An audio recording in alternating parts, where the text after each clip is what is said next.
Hi everyone. So before we kick this one off, I just need to quickly apologise. By now there should have been another video on the channel, but I made the decision to change it, scrapped what I had and started all over again.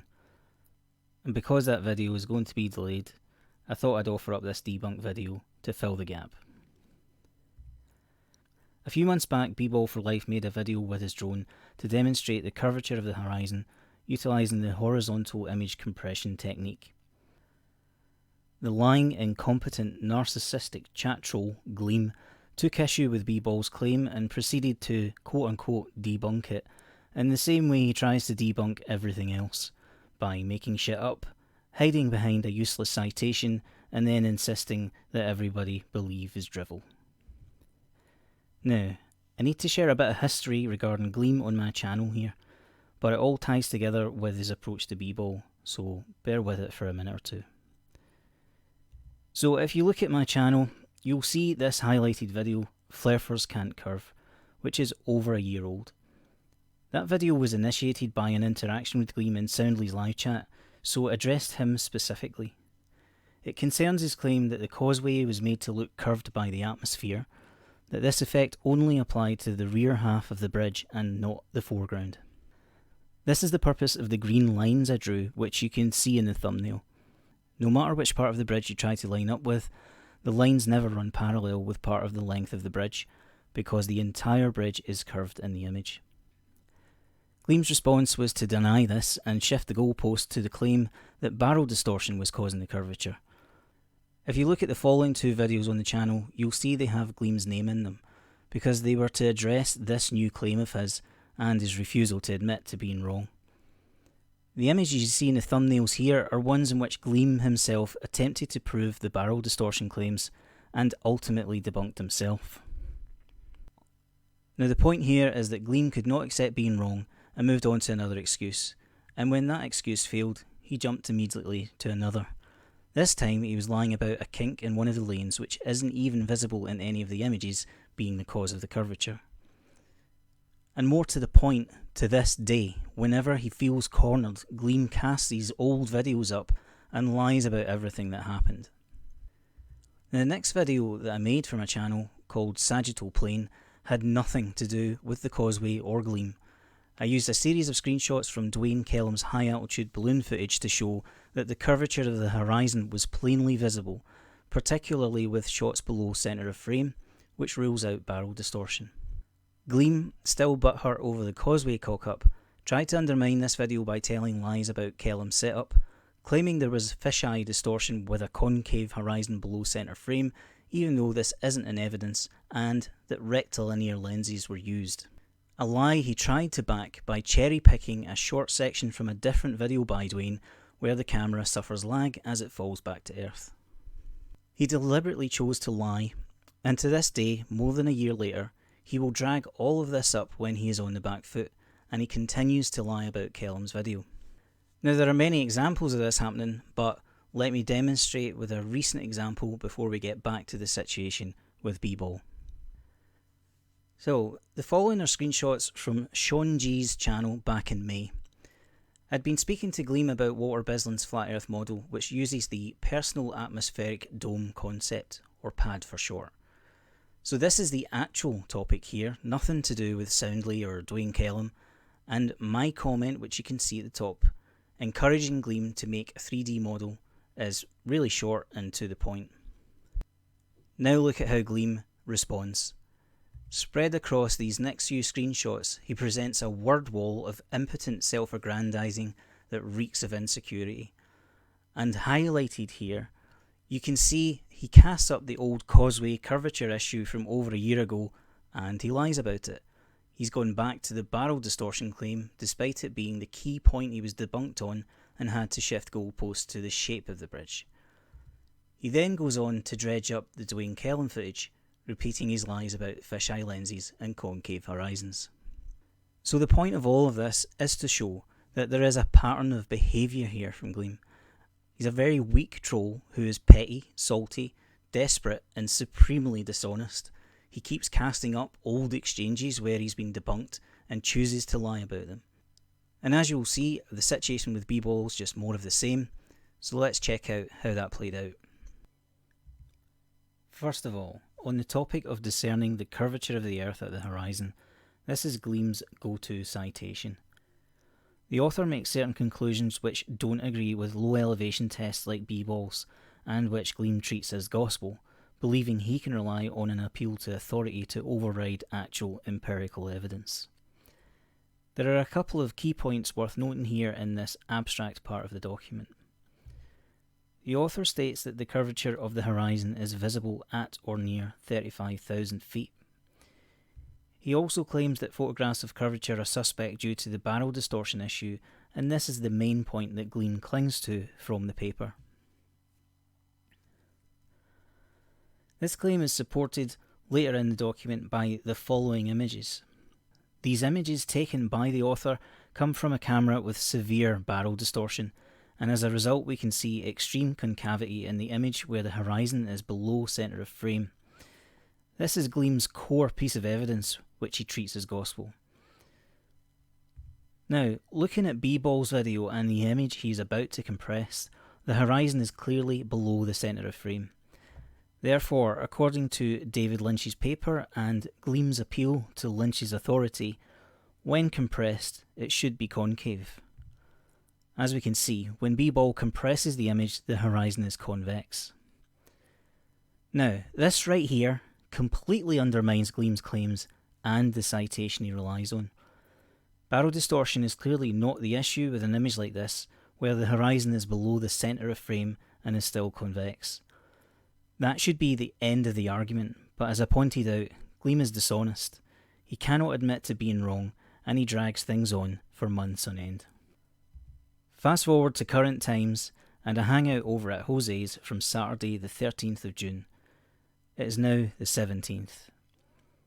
If we check out the chat, Gleem is in conversation with Bo Nielsen on the subject of visible curvature, sometime after Lemonbird had directly quoted the David Lynch paper in the hangout.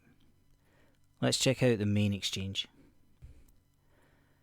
Gleem states that Lynch's paper concludes you can measure curvature at no less than 15,000 feet. To clarify, I noted the paper states curvature is detectable at or below 35,000 feet in the abstract, but later it goes on to specify that the range is between 14,000 and 35,000 feet, based on the author's observations from Mount Mauna Kea. Bo makes the point that there is a difference between measuring curve and seeing curve. In Gleem's next comment, we see him beginning to direct the conversation towards Bball's observation. There are a couple of messages I haven't included here, where there was some overlap between them concerning Gleem's use of see and measure, and then, right on cue, Gleem introduces Bball, trying to make the connection between the values supplied by Lynch and Bball's test results. Bo isn't stupid, he recognises what Gleem is up to and makes it clear there is a difference between being able to simply see curvature and making it more readily discernible using the compression technique. We then get a typical troll response from Gleem, a dishonest attempt to put words in Bo's mouth to use him as part of a childish strawman argument, which is nothing more than a generic ad hominem attack on anyone who doesn't conform to Gleem's faulty use of logic. Again, Bo recognises Gleem's tactics, pointing out his own use of poor citation, lies and lack of context to drive his narrative. Once again, instead of responding like an adult, we have more childish trolling from Gleem, who projects his own failure onto Bo. Bo challenges Gleem to have Bball make the claim directly to him, a simple request which is really just a test of the truthfulness of Gleem's claims. At this point, Bball is in Jose's chat, so Gleem tags him to ask about the drone video. Bball responds and confirms this, and Gleem gets back to Bo with one of those told you so responses. The subtext here is still that Bball is making a claim that is ridiculous due to the numbers given by Gleem's citation, but he doesn't come right out and say it. Finally, just to illustrate further what a petty troll he is, in response to Bball saying he wished to speak to Gleem about his drone footage, Gleem again resorts to childishness and projection, refusing to speak to Bball and suggesting he is guilty of quote-unquote chatting nonsense. The epitome of hypocrisy from Gleem of all people, and a common cowardly tactic he is often guilty of employing whenever he knows that he can't defend his lies. Before we move on, just take a minute to think about that. His entire conversation is centred around questioning Bball's drone footage, and yet he refuses to talk to Bball himself when given the chance to discuss that subject. This speaks volumes about Gleem. And remember, this is just a few days ago, but it pertains to a video that Bball uploaded back in February. Just as he keeps dredging up events on my channel from over a year ago and lying about them, he's doing the same thing with Bball, and we'll get into more of that now. So let's go back to Bball's video from February. In this screenshot you can see the make and model of the drone and the maximum height achieved. By looking up the model of the drone we can get the camera specifications which allow us to check Bball's results against predictions. Here are the camera specs, and I've highlighted the relevant parts. It has a field of view of 83 degrees and the focal length is 24mm. Now, with respect to this method of investigation, here is a comment from Gleem at the time discussing using Walter Bisland's site to check Bball's results. Ignoring the typos, he claims here that he is providing a link to the site with the proper values already plugged into the curve calculator. He's encouraging John Watson to use the diagram there and compress it, and to compare it to Bball's image, claiming that there will be a mismatch, so either Bball is wrong or Walter Bisland is, and of course the implication here is that it will be Bball. So if we take Gleem at his word, he has entered the correct values and the result of compressing the resultant image of the horizon would be to show no curvature, because per David Lynch's paper, the elevation is too low. Before I move on, please take a moment to check out the string of characters in Gleem's link. So, here is the screenshot I took of Walter's site at the time, after clicking on Gleem's link. Unlike some other images, I haven't cropped this one. In the address bar you can see the string of characters I asked everyone to check out in the link posted by Gleem. Top left you can see Bball's video open in the other tab. Bottom right you will see the date and time, proving this was taken on February 2nd. And finally, here are the values Gleem plugged into the calculator. Every single entry is wrong. He has entered the wrong height, the wrong focal length and the wrong field of view. Now these two last values are tied together, so if you adjust one it alters the other, meaning if one is wrong the other will also be wrong. So we have a very specific example of Gleem choosing to falsify data in order to obtain favourable results. But we'll come back to this one in a few minutes. This next screenshot shows how the calculator should have looked. These are the entries that I made with the correct values after I checked Gleem's link, the exact height given by Bball and the proper specs for the camera. Now I want to see how this horizon compares to Bball's image after being compressed. So here is the horizon image from Walter's site in Paint 3D. You can see it is named BB Spec up on the left. Now compressing it from the right to the left, and finally zooming and centering it to make it easier to see. So we're at 200% and it's clear as day that there's a visible curvature of the horizon using the proper specs.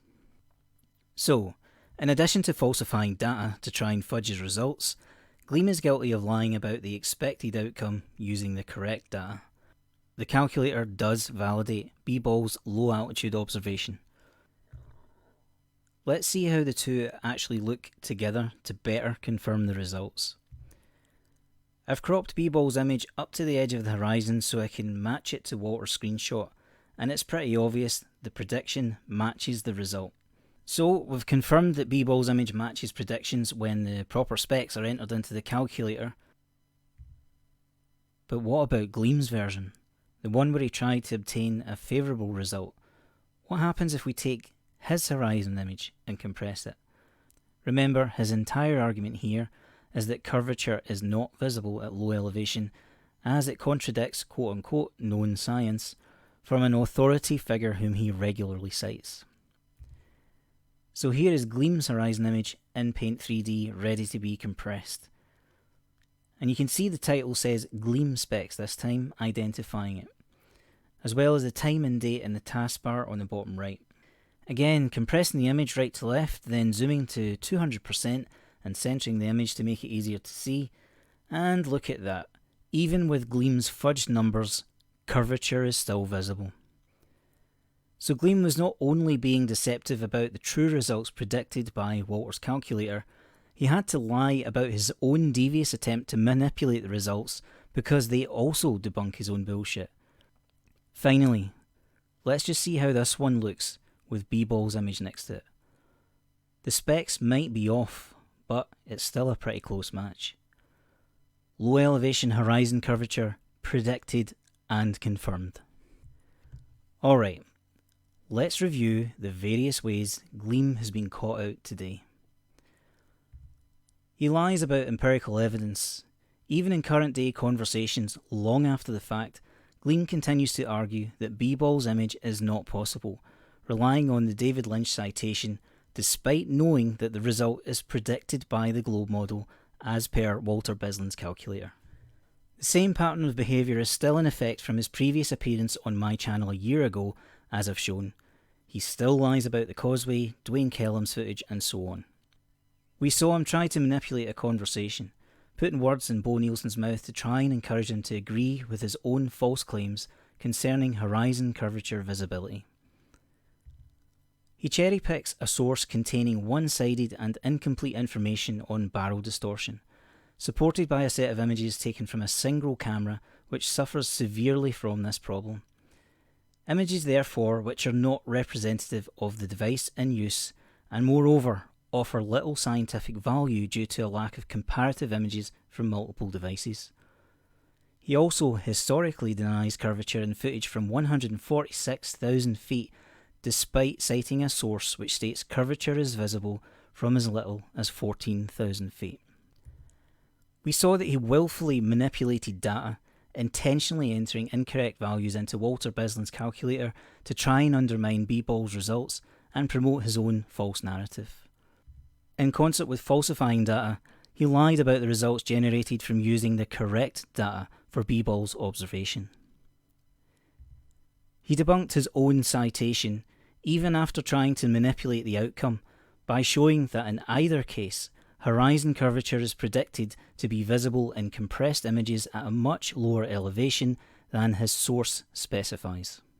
And finally, despite his many and varied attempts to be deceptive, as a consequence of debunking his own citation via Walter Bisland's calculator, Gleem has ultimately validated Bball's drone footage himself. Ladies and gentlemen, I would definitely call that a slam dunk for Bball. As always guys, thank you for watching. Be sure to check out Bball's channel if you haven't done so already. The link will be in the description. See you in the next one.